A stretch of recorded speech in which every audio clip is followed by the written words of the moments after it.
Cristo. Amén. ¿Cuántos están confiados en eso? Amén. Aleluya. Entonces el pastor me delegó la responsabilidad de estar esta mañana con ustedes hoy. Y vamos entonces a hacer una introducción a lo que va a ser esta celebración de septiembre. Hoy es el último domingo de agosto.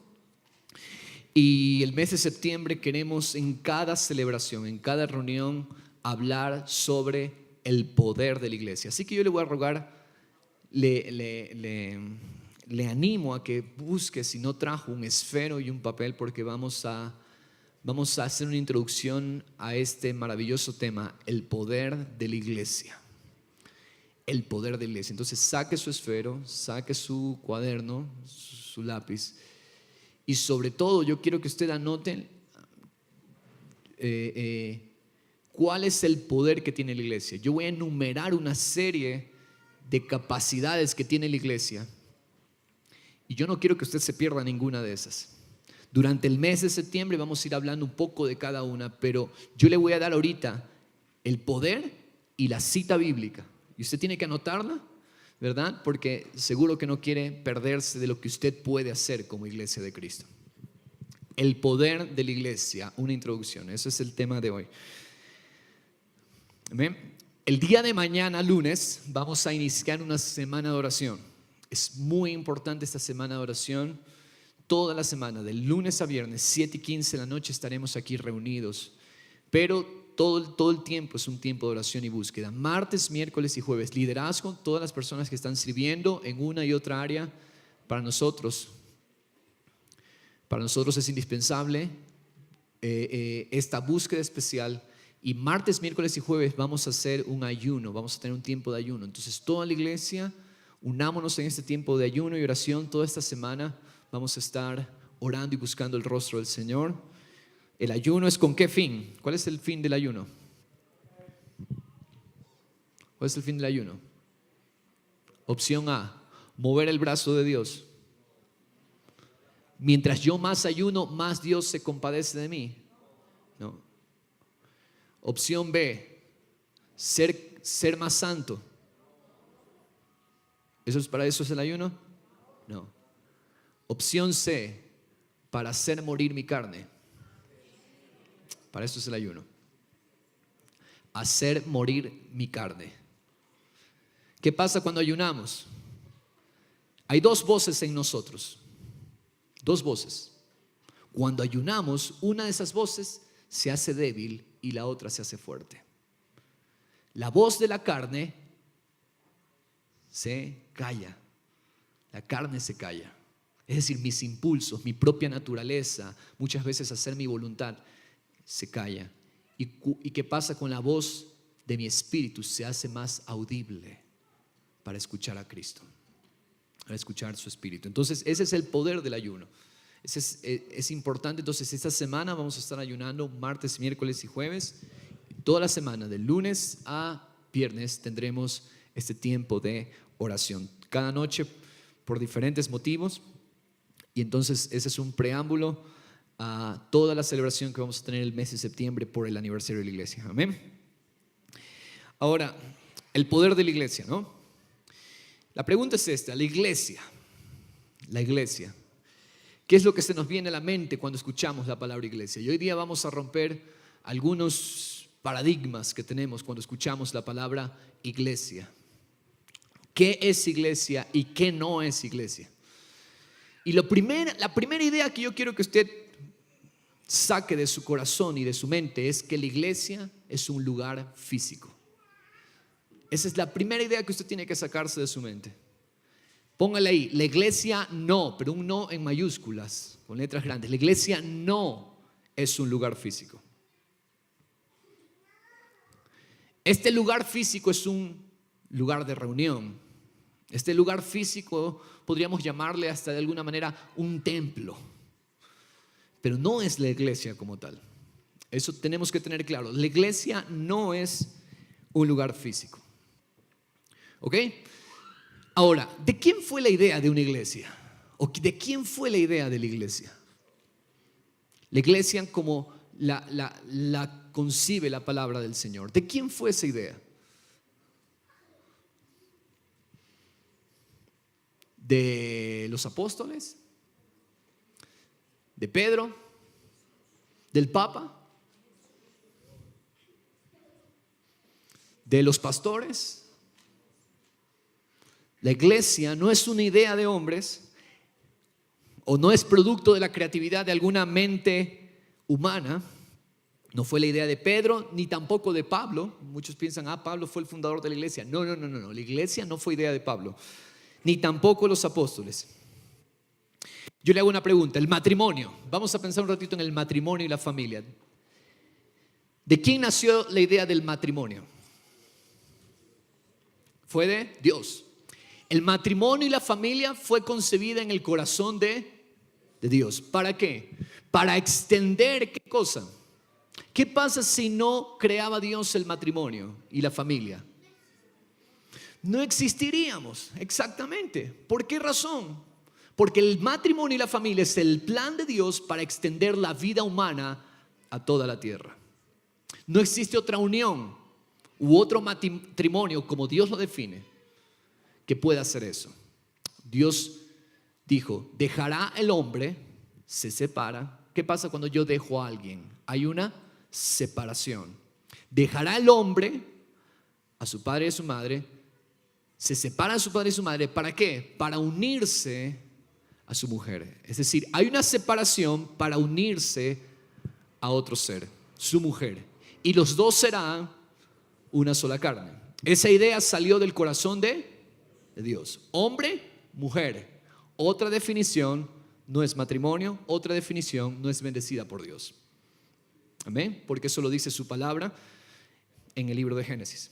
Entonces, de igual manera como el matrimonio y la familia fueron el plan de Dios para extender la vida humana a toda la tierra, la iglesia fue el plan de Dios para extender la vida espiritual a toda la tierra.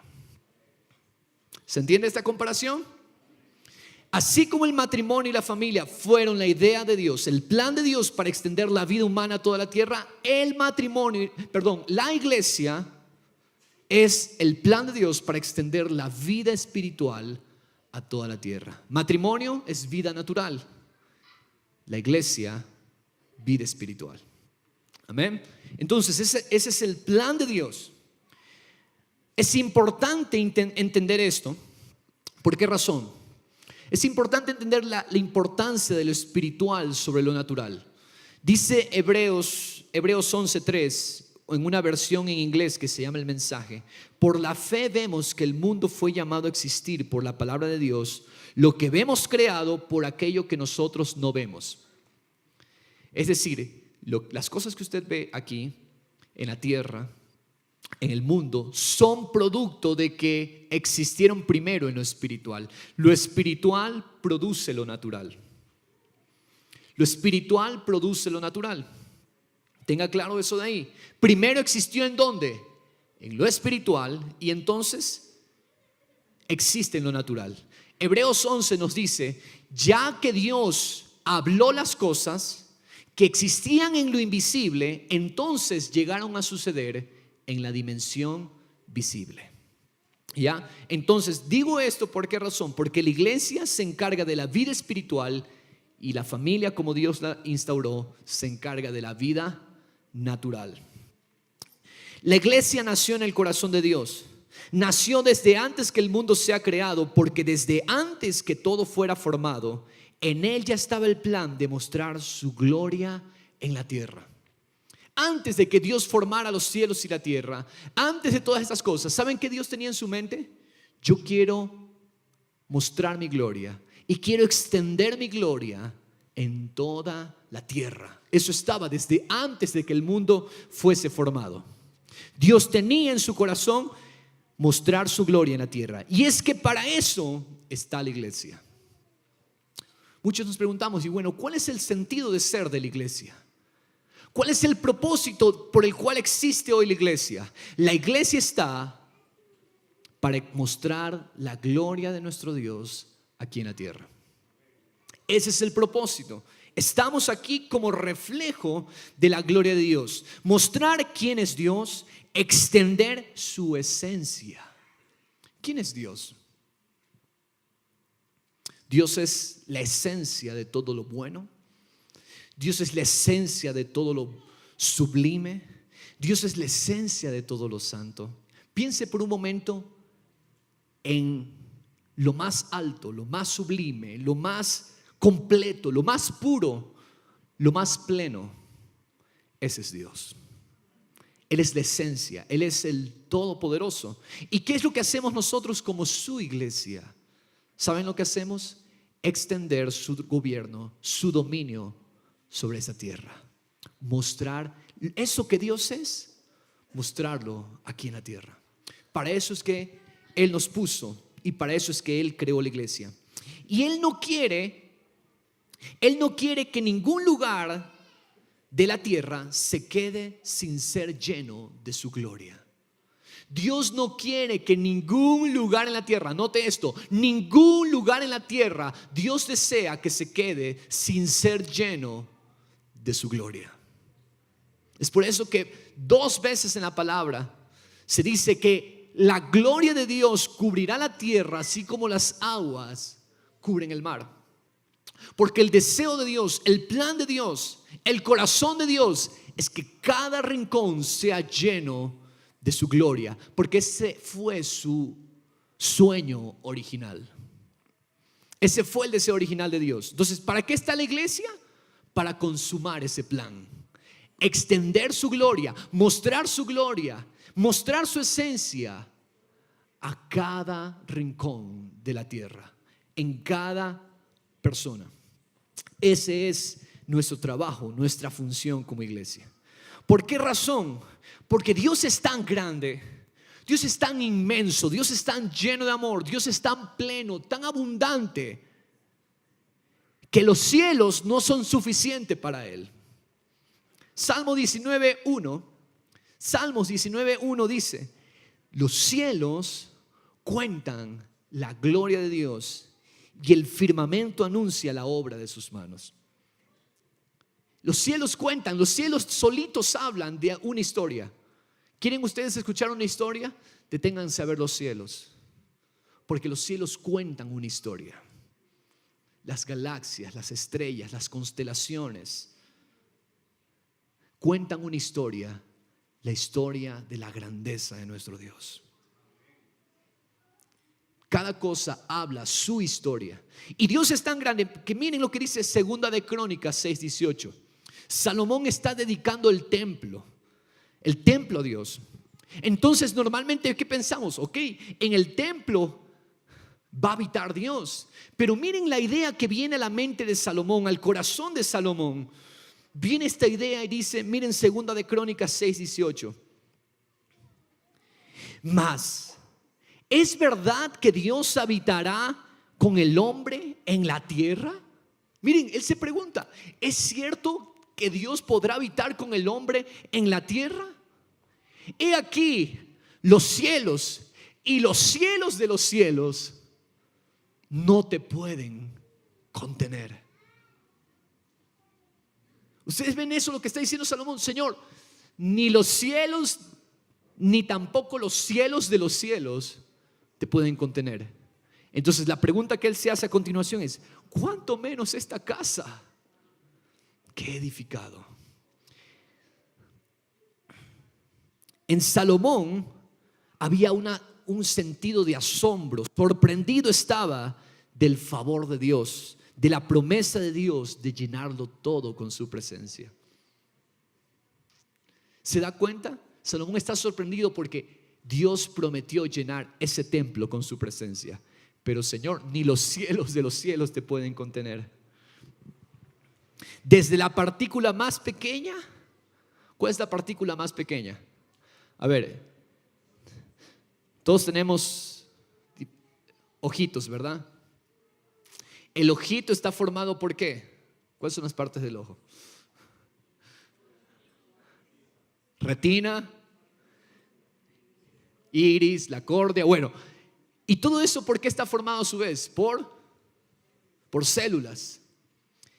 Y esas células, bueno, no, antes de eso, los órganos están formados por vasitos sanguíneos. Bueno, están formados también por células. Las células a su vez están formadas ¿por qué? ¿Por qué están formadas las células? Átomos. No, moléculas están formadas por átomos. Los átomos tienen partículas, electrones, protones, neutrones. Hoy la física cuántica ha descubierto que aún hay divisiones más pequeñas llamadas quarks. O sea, son cosas demasiado pequeñas, extremadamente pequeñas. La promesa de Dios es llenarlo todo con su gloria. Ni los cielos, ni hasta la partícula más pequeña pueden cerrar la gloria de Dios, la presencia de Dios. Ese es nuestro Dios, y Dios lo llena todo y quiere saturarlo todo y rebosarlo todo. El anhelo de Dios es que sea llenado todo con su gloria y su esencia. Ahora, ¿cómo podremos llevar a cabo esto? Él creó todas las cosas como expresión de su esencia, pero le dio al hombre y a la mujer el privilegio de extender toda la tierra lo perfecto de su esencia. Entonces verán, vamos a ver esto. Y yo le voy a poner algunas figuras que a usted le va a parecer súper interesante esta forma. Yo quiero que usted tenga claro en su mente cuál es el deseo de Dios. Y ya se lo he dicho, extender su gloria a toda la tierra. Amén. Su gloria a toda la tierra. Dios crea al hombre y a la mujer y los pone en el huerto del Edén. Ahora, el huerto era un lugar pequeño comparado a toda la tierra.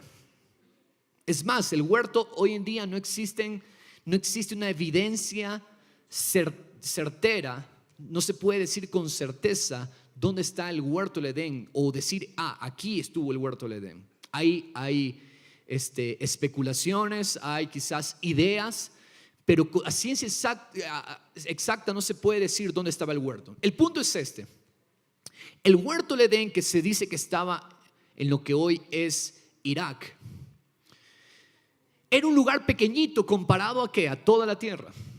Y ese lugar pequeño, adivinen qué, Dios decidió llenarlo de su gloria.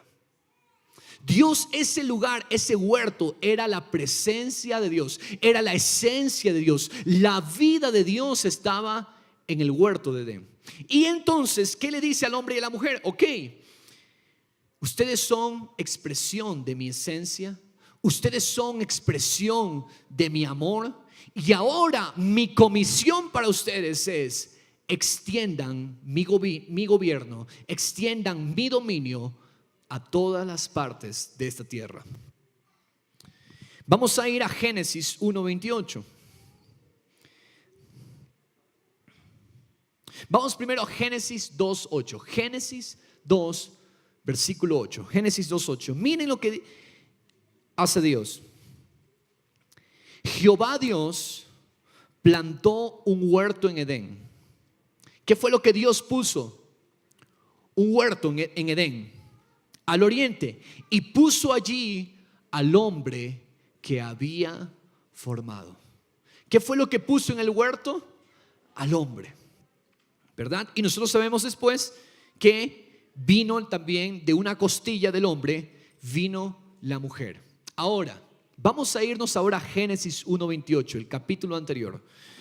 Dios pone un huerto y en el huerto lo pone al hombre. Ahora veamos esto.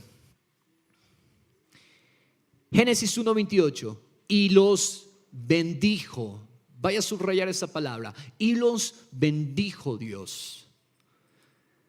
Es decir, la bendición de Dios estaba sobre ellos. Y les dijo, ¿qué les dijo? Salió la palabra de su boca y les dijo, miren lo que les dijo: fructificad. Vamos a anotar estas palabras: fructificad, multiplicaos. ¿Qué más les dijo? Llenad la tierra y sojuzgadla. ¿Qué significa sojuzgar? Significa gobernar. Anótelo por ahí al lado, en el margen de su Biblia. Sojuzgar es gobernar. ¿Y qué más les dijo? Y señoread en los peces del mar, en las aves de los cielos y en todas las bestias que se mueven sobre la tierra. Ahora, noten esto. Los bendijo Dios. Primera palabra, bendición. ¿Cuál es el carácter de Dios? El carácter de Dios es bendecir. El carácter de Dios es enviar su bendición. Y Dios los bendijo. El carácter de Dios, ¿cuál es la siguiente palabra? Pongamos el versículo, fructificar. Dios continuamente está en el plan de llevar fruto. ¿Quién es la vid? Jesús es la vid. Jesús es la vid y las ramas que somos nosotros podemos llevar fruto solamente si es que estamos conectados a la vid. Amén. Si es que estamos conectados a la vid, podemos llevar frutos. Separados de la vid, nada podemos hacer. Entonces dense cuenta, este es el carácter de Dios, fructificar. Siguiente, bendecir, fructificar, multiplicar. En el carácter de Dios está la multiplicación. Dios no se conforma con uno. Ese uno, Él lo va a multiplicar. Y se van a hacer 4. Y esos 4, Dios los va a multiplicar. Y se van a hacer 16. El punto es este: Dios en su carácter es un Dios que multiplica. Bendecir, fructificar, multiplicar. ¿Qué más está en el carácter de Dios? Llenar. Dios quiere llenarlo todo. Dios quiere llenar cada cosa de Él. Dios quiere llenar cada área, cada persona, cada parte de nuestro ser. Dios quiere llenarlo. Dios siempre ha estado llenándolo. Llenó el huerto del Edén y vamos a ver más adelante cómo Dios fue llenando muchas cosas. En Pentecostés Dios descendió y llenó a los primeros creyentes, porque Dios está en el plan de ¿qué? De llenar. Dios es un Dios que llena y nos dio a nosotros la comisión de llenar la tierra. Amén. Llenar la tierra. ¿Qué más está? Sojuzgar. ¿Qué significa? ¿Qué significa sojuzgar para los que anotaron? Gobernar. Entonces, el carácter de nuestro Dios es un Dios de gobierno. Y la iglesia está entonces ¿para qué? Y cada uno de nosotros estamos ¿para qué? Para gobernar. Ese es el carácter de Dios. ¿Y qué más les dijo? Señorear. ¿Qué significa señorear? Someter. Es decir, no hay nada que no se someta, o nada que Dios no haya puesto en la tierra que no sea sometido a la autoridad del hombre. ¿A quién se le dio autoridad para someter todas las cosas? Al hombre y a la mujer. ¿Me está siguiendo? Ok. Entonces, ¿ven cuál es el carácter de Dios? Dios es un Dios de bendición, de multiplicación. Dios es un Dios de fructificar, de dar fruto, de llenar, de gobernar y de someter todas las cosas bajo sus pies. Y esa misma autoridad Él se la dio al hombre y a la mujer en el huerto del Edén. Ahora, más abajito, a continuación de lo que está escribiendo usted va a poner ahí la palabra huerto. Huerto con mayúsculas. El huerto. Ahí fue donde Dios decidió llenarlo primero. ¿Qué fue lo primero que Dios llenó? ¿Qué fue lo primero que Dios llenó? Dios llenó el huerto. Dios llena el huerto y entonces de ese huerto Adán y Eva, ¿qué tenían que hacer? Hacerlo crecer, multiplicarlo ese huerto. Ya tenemos un huerto Edén, vamos a hacer otro huerto más acá. Y ya tenemos este huerto y vamos a hacer otro huerto hasta que toda la tierra sea llena, porque Dios quería llenarlo todo.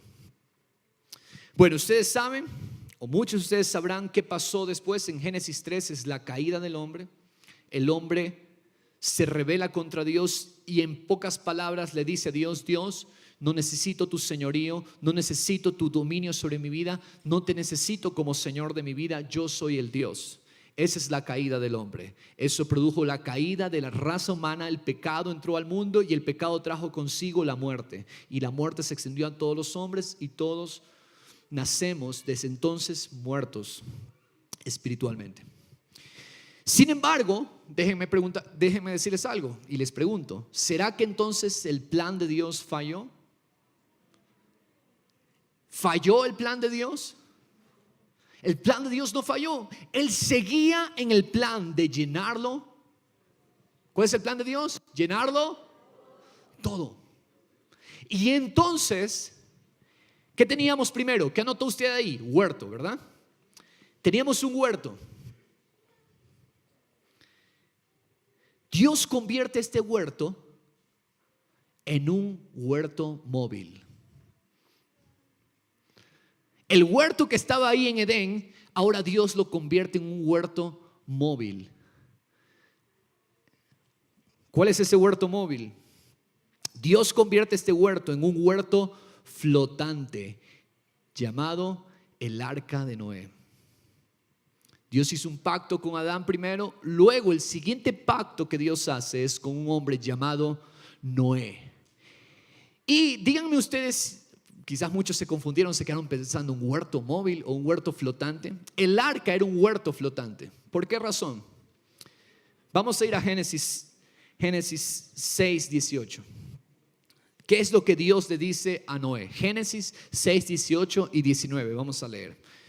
Les dice, pero estableceré mi pacto contigo y entrarás en el arca tú y contigo tus hijos, tu mujer y las mujeres de tus hijos, y de todo ser viviente, de toda carne, meterás 2 de cada especie en el arca para preservarles, note esa palabra, preservarles la vida contigo, macho y hembra serán.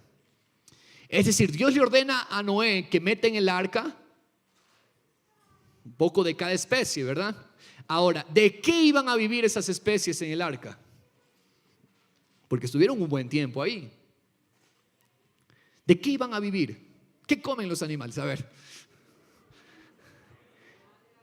Ahí estaba prohibido en ese entonces a los depredadores comerse otros animales, porque no habían muchos. Solo podían comer ¿qué? Hierba, no podían comer más. Sí, porque estaban contaditos de cada uno. Sí.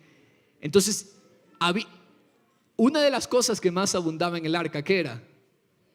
Hierba, ¿verdad? En el arca abundaba la hierba, ¿por qué? Porque había que sostener a uno de cada especie, ¿verdad? Entonces, y Dios hace un pacto con Noé. Ese es el segundo pacto que Dios hace. El primer pacto fue con Adán, el siguiente pacto fue con Noé, porque la raza humana se había corrompido, la maldad de los hombres había colmado a Dios, la ira de Dios, y Dios decide juzgar la tierra, pero salva en esa arca, en ese huerto flotante, decide salvar ¿a quién? A Noé y su familia. Entonces, ¿qué fue primero? Huerto. Anote ahora, arca. ¿Y qué es el arca? Es un huerto flotante o un huerto móvil. Póngale usted ahí.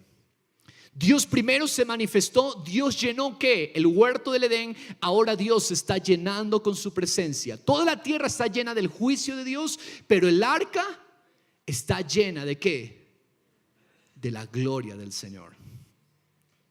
El arca está llena de la gloria del Señor porque en el arca Dios manifestó su salvación a Noé y su familia. Amén. Entonces, ¿qué fue lo primero? Un huerto. Luego tenemos un arca, ¿verdad? Génesis 22, 16 al 18. Bueno, ya lo leímos. En tus simientes serán benditas todas las naciones. Dense cuenta, nuevamente vemos aquí en el versículo 19 de Génesis 6 el carácter de Dios. ¿Cuál es el carácter de Dios? Bendecir. ¿Cuál es el carácter de Dios, iglesia? Bendecir. Ese es Dios. Dios es un Dios que bendice. Bendijo a Adán en Génesis 1 cuando lo puso en el huerto, y también bendijo a Noé aquí en esta arca, en este huerto flotante. Dios bendijo a Noé.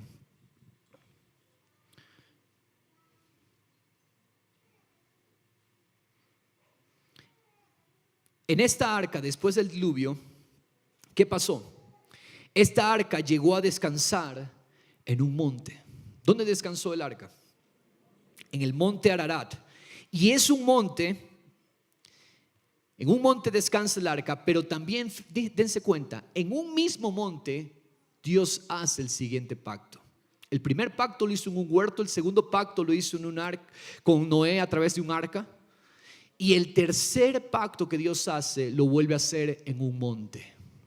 Dense cuenta, el arca reposó en el monte Ararat y ahora en un monte es donde Abraham levanta un altar y Dios hace un pacto con él. En el monte Moriah, Abraham es instruido por Dios para que levantar un altar donde sea sacrificado su hijo Isaac. Y ustedes, o muchos de ustedes conocen la historia. Génesis 22 dice que cuando Abraham iba a levantar su mano para sacrificar al niño, ¿qué pasó? Vamos a ir al versículo 16, Génesis 22, 16. ¿Estamos todos ahí? Génesis 22, 16. Por mí mismo he jurado, dice Jehová, que por cuanto has hecho esto y no me has rehusado tu hijo, tu único hijo, de cierto, ¿están leyendo? De cierto te bendeciré, te multiplicaré tu descendencia como las estrellas del cielo, como la arena que está a la orilla del mar, y tu descendencia poseerá las puertas de sus enemigos. Aleluya. En tu simiente serán benditas todas las naciones de la tierra, por cuanto obedeciste mi voz. Nuevamente, ¿qué vemos aquí a Dios? Dios bendiciendo a Abraham. ¿En dónde lo bendice? En un altar. Tercera palabra que usted va a notar ahí. Primero era huerto, segunda palabra arca. Ahora tenemos aquí un ¿qué? Un altar. Un altar. Dios en un altar hace el tercer pacto de bendecir por medio de Abraham todas las familias de la tierra. Luego, miren Dios, ¿qué fue lo que Dios llenó ese día ahí en el monte Moriah? Dios llenó todo ese monte con su presencia, con su gloria, porque Abraham vio la provisión de Dios.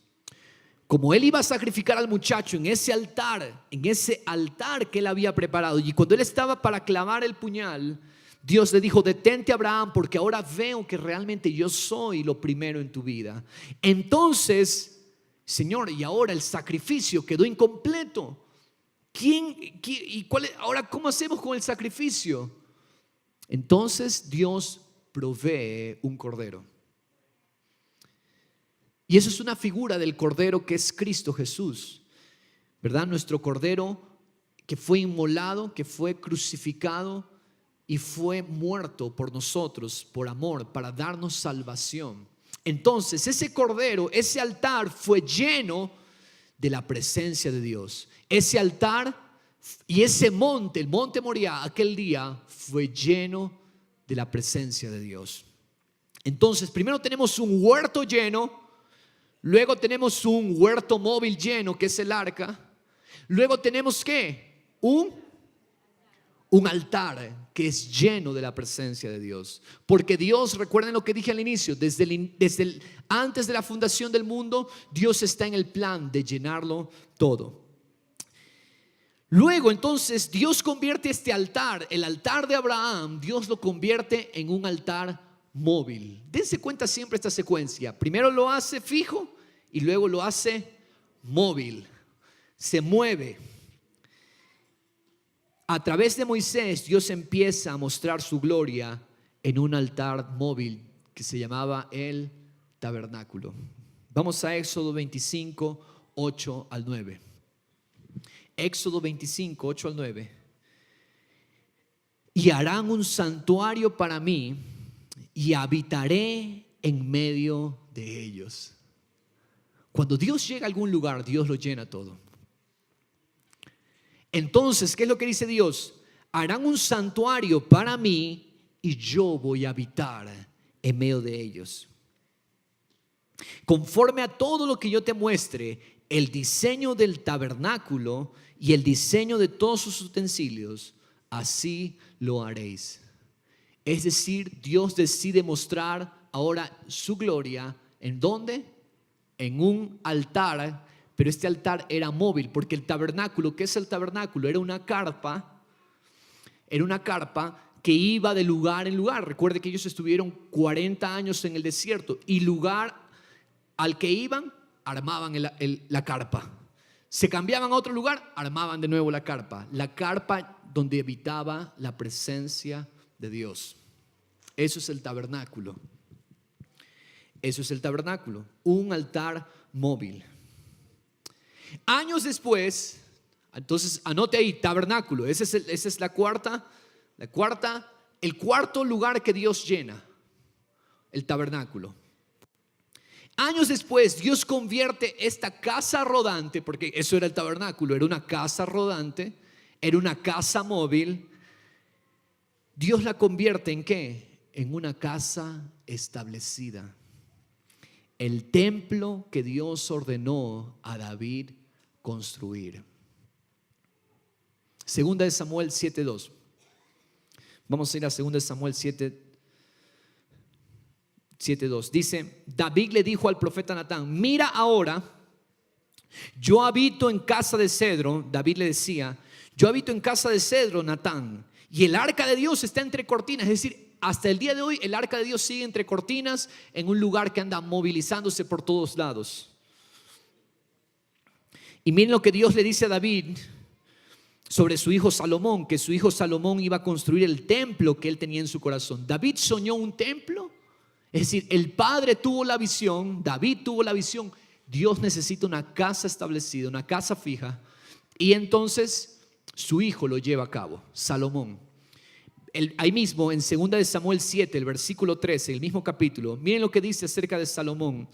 Él edificará casa a mi nombre, y yo afirmaré para siempre el trono de su reino. Dios prometiendo, ya no voy a habitar más en una casa rodante, ahora en adelante voy a habitar en una casa fija, establecida. Entonces, esa es la siguiente palabra, templo. ¿Sí? Entonces, vamos a resumir las palabras. El primer lugar que Dios llenó. ¿Cuál fue el primer lugar que Dios llenó? Un huerto. Luego Dios llena ¿qué? El arca.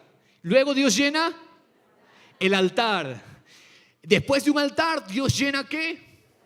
El tabernáculo, que era un altar móvil. Y luego de llenar el tabernáculo, Dios llena el templo. El templo. Y ahí habitaba la presencia de Dios. Pero recuerden que a Dios le gusta hacer todo más dinámico. Dios es un Dios dinámico.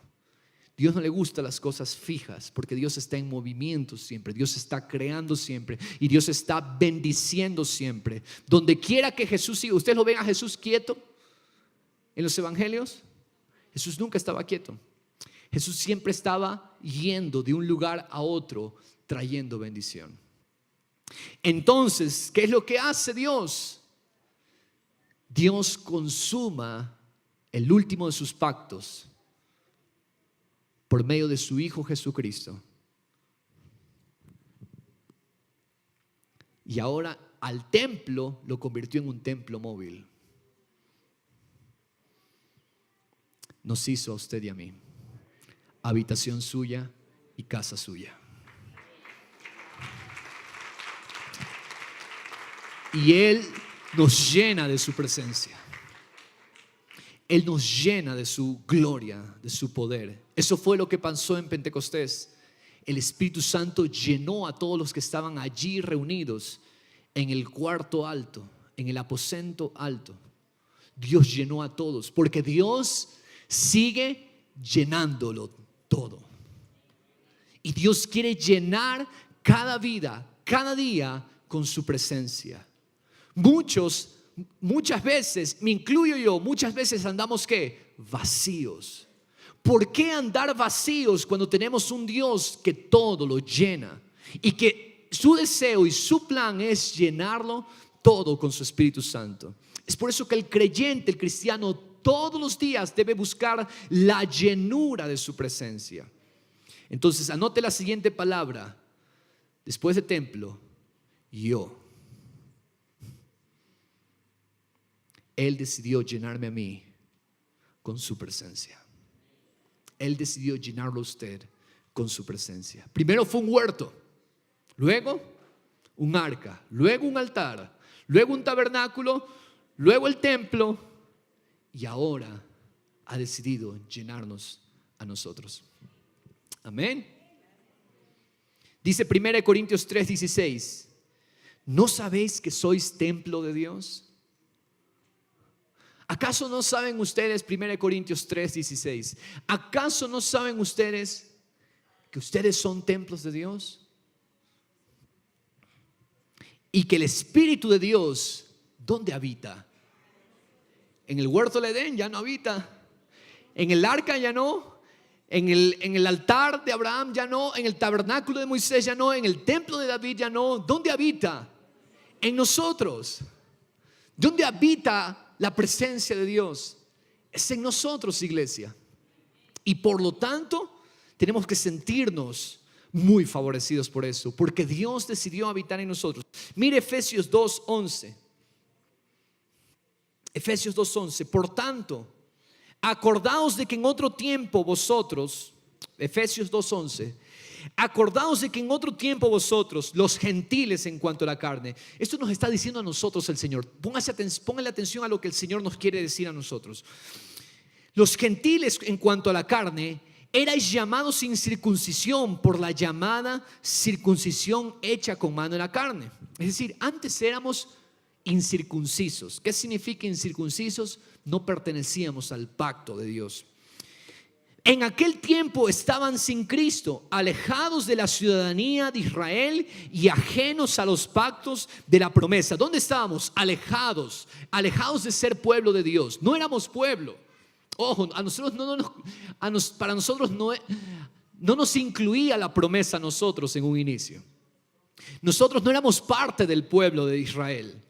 Dice, ustedes eran alejados de la ciudadanía de Israel, ajenos a los pactos de la promesa. La promesa, ¿se acuerdan que le hizo a Abraham? Sin esperanza, sin Dios en el mundo. Pero ahora, ¿en quién?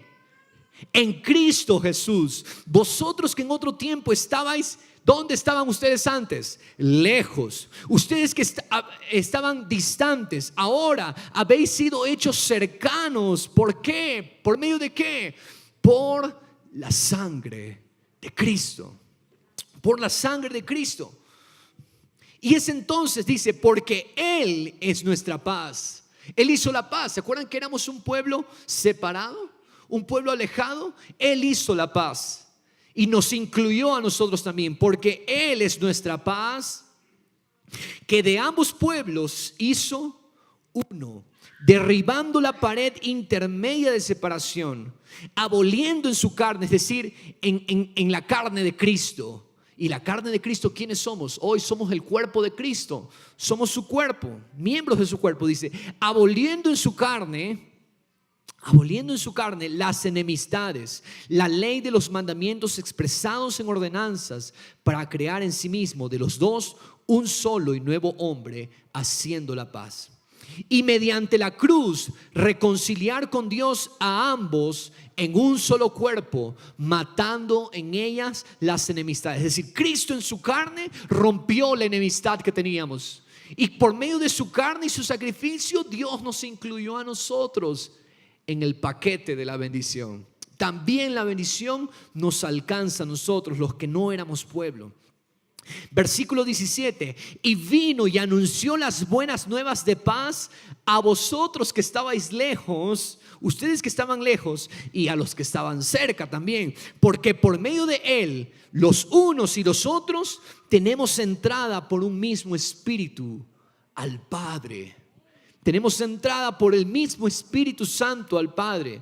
Versículo 19: así que iglesia, así que amados del Señor, así que hermanos y hermanas, ustedes ya no son extranjeros ni advenedizos, sino que son conciudadanos de los santos y son miembros de la familia de Dios. Amén. Edificados sobre el fundamento de los apóstoles y profetas, siendo la principal piedra del ángulo, ¿quién? Jesucristo mismo. ¿En quién? En Jesús, en quien todo el edificio bien coordinado, es un edificio, es una edificación, así es el reino, así es el establecimiento del reino de Dios en la tierra, es un edificio bien coordinado, bloque, piedra por piedra, bien coordinado, va creciendo. ¿Para qué? Para ser un templo en el Señor. Ahora, aquí valga una aclaración. Y voy a ver quiénes me dan la respuesta correcta. ¿Verdadero o falso? ¿Yo soy el templo? Amén. ¿Verdadero o falso en la siguiente? ¿Yo soy la iglesia?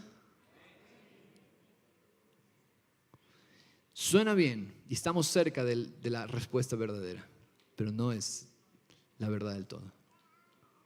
Algo faltó en lo que yo dije. Pregunta: ¿un edificio se hace con una sola piedra?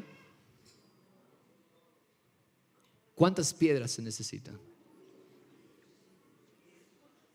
Yo soy una de las piedras que hacen ¿qué?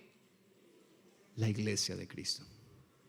Somos la iglesia, pero yo solito no soy la iglesia.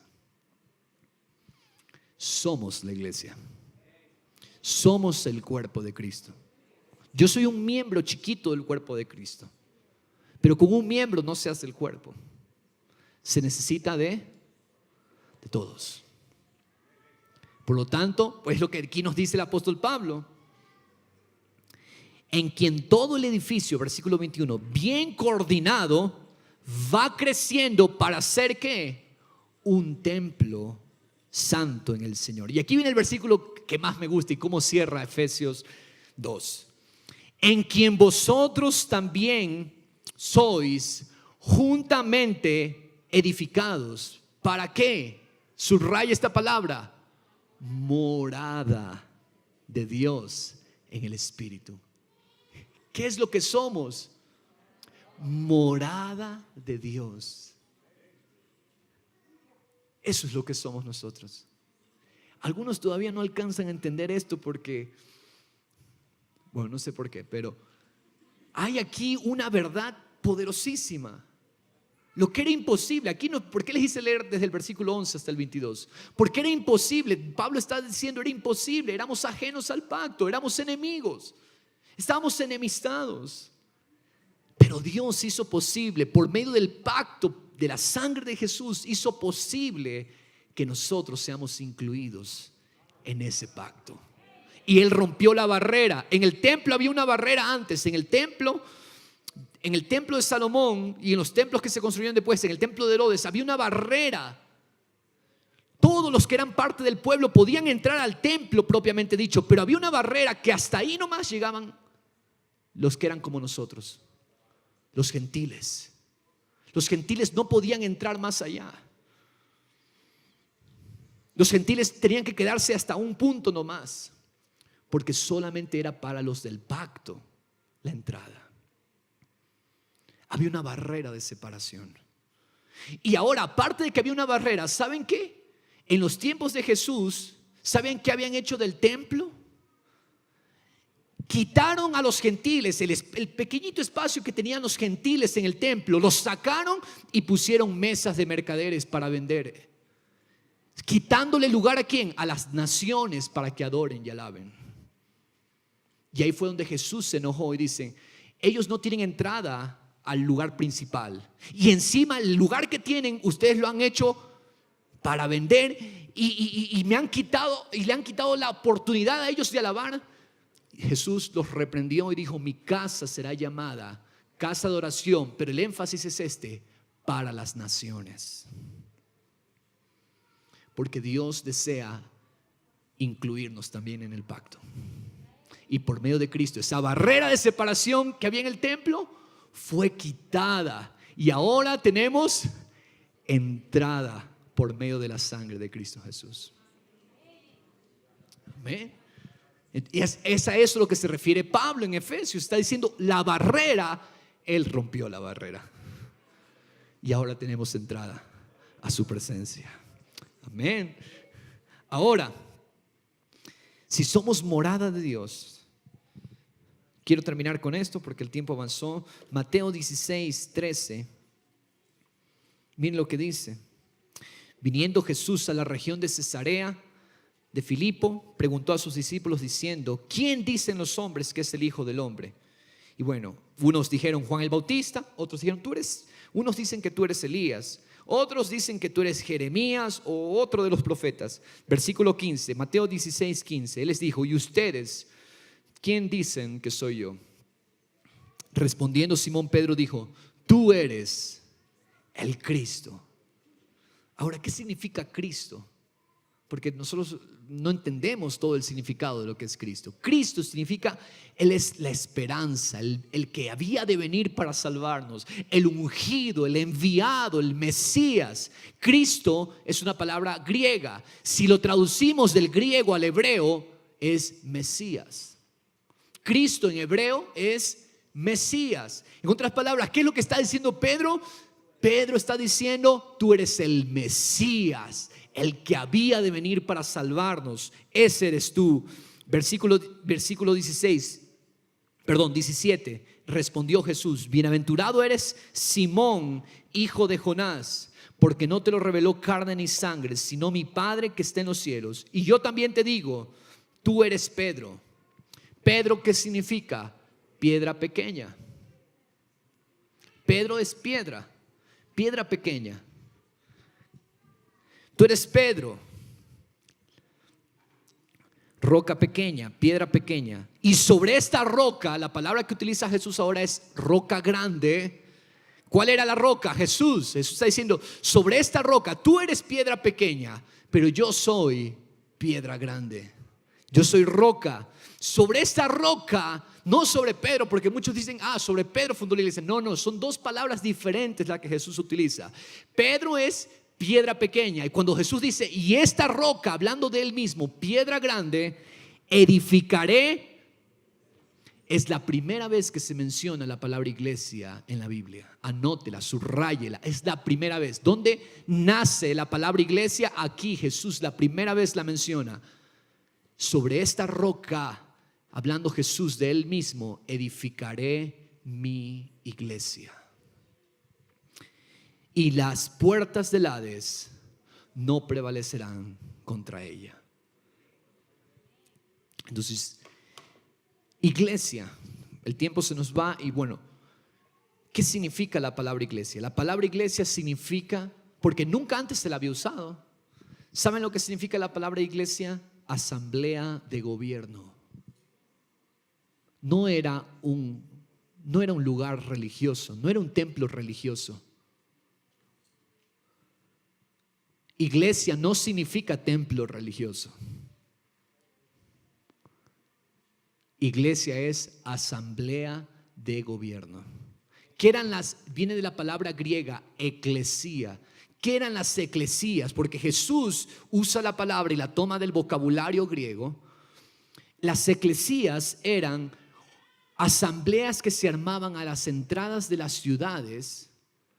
Y en esas asambleas era un grupo de personas, los ancianos de la ciudad, los que tenían el poder para decidir sobre la ciudad, se reunían como eclesía a la entrada de la ciudad y tomaban las decisiones importantes de la ciudad. Es decir, ¿qué era la eclesía? Era un grupo de personas que estaban gobernando la ciudad. Cuando Jesús dice: sobre esta roca edificaré mi eclesía, no está diciendo voy a edificar un templo, una denominación.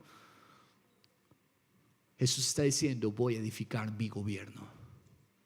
Mi reino será establecido en toda la tierra por medio de mi eclesía. Y usted y yo somos beneficiarios hoy de ser llamados miembros de la eclesía de Dios en la tierra, del gobierno de Dios en la tierra. Somos sus gobernantes en esa tierra. Es decir, cuando Dios creó a Adán y Eva, ¿con qué propósito los creó? ¿Se acuerdan cuando leímos al inicio? ¿Para qué? Gobernar. Y el plan de Dios no ha cambiado, sigue siendo el mismo. ¿Para qué está la eclesía hoy en la tierra? Para gobernar. Estamos para gobernar.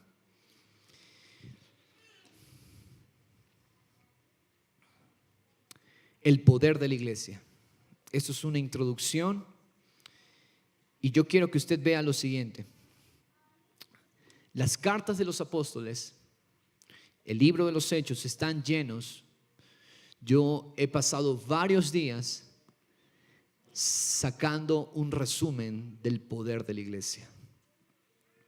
Y yo se los voy a mencionar ahorita, así súper rápido. Si usted alcanza a tomar notas, está bien. Estos son algunos porque es exhausta la Biblia en mencionar el poder de la iglesia. Miren, el poder de la iglesia para ser testigos de Jesucristo y sus maravillas en todas partes. ¿Cuál es el poder que tenemos como iglesia? Ser sus testigos, testigos de Jesús, sus maravillas por donde quiera que vayamos, porque su Espíritu Santo nos llenó. Hechos 1:8. El poder para esperar su venida, asimismo, Hechos 1. El poder para manifestar la salvación de Dios, en Hechos 3. El poder para persuadir, en Hechos 2:37. Tenemos el poder para obrar milagros, Hechos 3, Hechos 8:32. Tenemos el poder para resistir toda amenaza que quiera detenernos de testificar de Jesucristo, Hechos 4:19. Tenemos el poder de unanimidad, es decir, podemos estar unidos en Cristo, Hechos 4:32.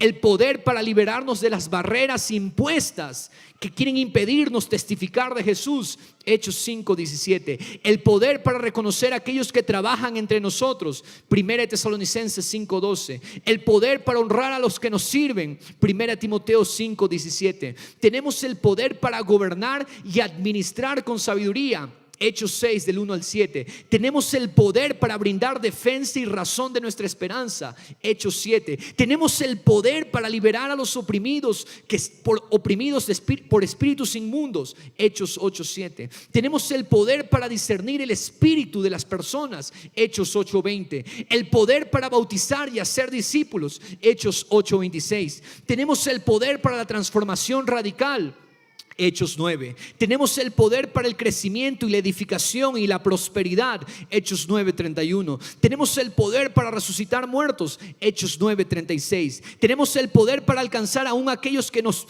parecen inalcanzables, Hechos 9:10. El poder para aprender y aclarar situaciones no claras, Hechos 11:1 al 18. El poder para contribuir a hermanos en necesidad, Hechos 11:27. Tenemos el poder para ser liberados de situaciones de muerte, Hechos 12. Tenemos el poder para enviar y ser enviados a cumplir propósitos específicos, Hechos 13:1 al 3. Tenemos el poder para quitar todo obstáculo al avance de los caminos del Señor, Hechos 13:6. Tenemos el poder para fortalecer y afirmar a los hermanos en la gracia de Dios, Hechos 13:43. Tenemos el poder para detectar los planes en nuestra contra y aplicar sabiduría para continuar con nuestro propósito, Hechos 14. Tenemos el poder para tomar decisiones sabias que confirmen el mensaje del evangelio y que contribuyan a la extensión del reino de Jesús, Hechos 15:1 al 33. Tenemos el poder para escoger y preparar discípulos para la obra del ministerio, Hechos 16:1 al 5. Tenemos el poder para transformar situaciones de desesperanza en salvación, Hechos 16:16. Tenemos el poder para demostrar por las Escrituras que Jesús es el Cristo, Hechos 18:28. Tenemos el poder para cambiar las costumbres del pecado por la vida que glorifica a Cristo, Hechos 19:18. El poder para trabajar, para satisfacer las necesidades nuestras, de nuestras familias y aún de las necesidades de los débiles, Hechos 20:34. Tenemos el poder para producir confusión entre nuestros enemigos, Hechos 23:6. El poder poder para testificar ante las autoridades, Hechos 24:10. Y tenemos el poder para terminar con fuerza la obra que Dios nos ha encomendado, Hechos 27:28. Ese es el poder de la iglesia.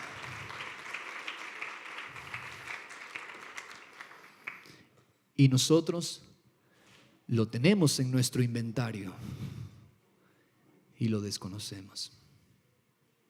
O muchos quizás lo conocemos, pero no lo aplicamos. Ese es el poder de la iglesia. De eso se trata este mes de septiembre. Que comprendamos que no somos una iglesita más en el centro de Cuenca. Somos la eclesía de Cristo, el gobierno de Cristo en la tierra. Si usted desea ponerse en pie o inclinar su rostro allí sentado. Padre celestial, es el poder de tu iglesia, porque no fue idea de ningún hombre, fue idea tuya. Salió de tu corazón porque desde el inicio en Edén estás en el plan de llenarlo todo. Y la tierra será llena del conocimiento de la gloria de Dios. Pero no va a suceder si la eclesía no toma su rol. Y Padre, aquí estamos.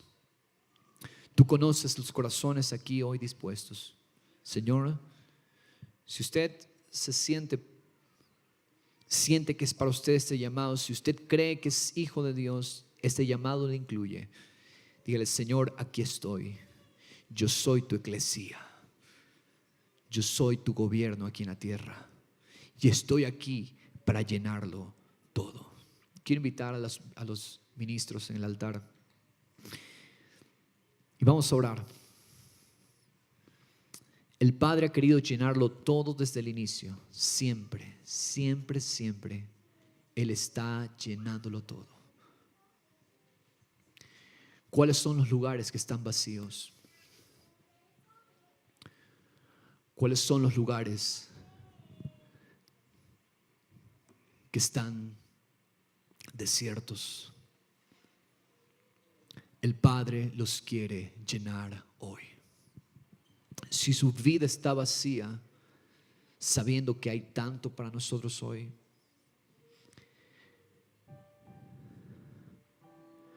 el Señor le dice hoy: yo lo lleno todo. Yo lo saturo todo. Yo no sé si usted quiera vivir más su vida vacío. Él llenó un huerto. Él pudo llenar un huerto. Él pudo llenar un arca llena de tantos animales.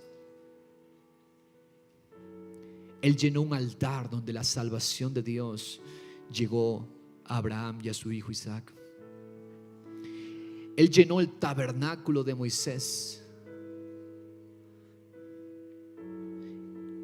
donde su gloria se contemplaba día y noche. Luego Él llenó el templo construido por Salomón, soñado por David. Y dice que los sacerdotes y los ministros del templo tuvieron que salir porque la presencia de Dios era tan fuerte en el lugar. Él lo llenó el templo. Y por medio de Cristo, su Espíritu Santo, Él nos ha hecho la promesa de llenarnos a nosotros hoy. Así que si usted está vacío en algún área de su vida, o hay algún desierto en su vida, yo le motivo a que pase aquí al frente, porque no es el deseo de Dios lo vacío. La tierra estaba desordenada y vacía en un inicio, y Dios la llenó por medio de su creación. Y en esta hora, Padre, hoy te decimos, cualquiera sea nuestra necesidad, venimos acá al frente, Señor, y te decimos: Señor, llénanos, Padre, porque tú tienes la capacidad de hacerlo. Gracias porque nuestro espíritu hemos sido llenados de ti. Pero, Padre, muchas veces nuestras almas, Señor, nuestras emociones, en nuestros sentimientos, en nuestra mente, en nuestros deseos y en nuestra voluntad, Señor, el desierto está allí muchas veces. Y por eso hoy venimos a decirte, Señor, tú que lo llenas todo. No quiero solamente mi espíritu lleno, quiero todo mi ser lleno de tu presencia, Señor Jesús. Porque somos tu iglesia, morada de Dios en el Espíritu. Y hoy conocemos el poder de la iglesia. El poder de la iglesia, ese poder que hubo en la iglesia primitiva, en la iglesia del primer siglo, ese mismo poder habita en nosotros hoy por tu Espíritu Santo, porque tú eres Cristo. Yo soy piedra, somos piedras, pero tú eres Cristo, la roca, y sobre ti la roca será edificada, ha sido edificada tu iglesia, tu eclesía. Y hoy, como tu eclesía, Señor, formamos el templo de Dios y tu reino, lo dilatado de tu imperio y tu santa paz, los confines de la tierra abarcará. Gracias, Señor, tú lo llenas todo. Toda enfermedad que es señal de vacío, en el nombre de Cristo Jesús, ahí donde están las tinieblas, la luz de Cristo lo llena y resplandece. Allí donde hay heridas del alma, heridas profundas, Cristo, tú eres el buen pastor y tú sanas, Ahí donde hay escasez, ahí donde hay ausencia, tú lo llenas todo, Señor Jesús. Gracias, Padre. Gracias, Dios. Gracias, Jesús. Somos llenos y somos llenados por ti. En el nombre de Jesús, aquel que ordenó que en las tinieblas resplandeciese la luz, hoy ordenamos en toda tiniebla la luz de Cristo. En toda tiniebla la luz de Cristo. En toda tiniebla la luz de Jesús. En toda tiniebla la luz de Jesús. Hay poder en la iglesia de Cristo. Gracias, Señor. Gracias, Cristo. Toda escasez económica, toda falta de sabiduría es reprendida en el nombre de Jesús. Y tu pueblo recibe hoy la capacidad de ser sabios. Gracias, Señor Jesús. Gracias, Cristo. Gracias, Padre. Tu amor me asombra, tu amor. Mis palabras no te pueden describir. Oh Santo Dios, derramo mi amor solo a ti, que siempre me sorprenderás. Oh Santo. Gracias, Señor, por llenarlo todo. Gracias, Jesús. Por siempre la gloria para ti, Señor. Feliz.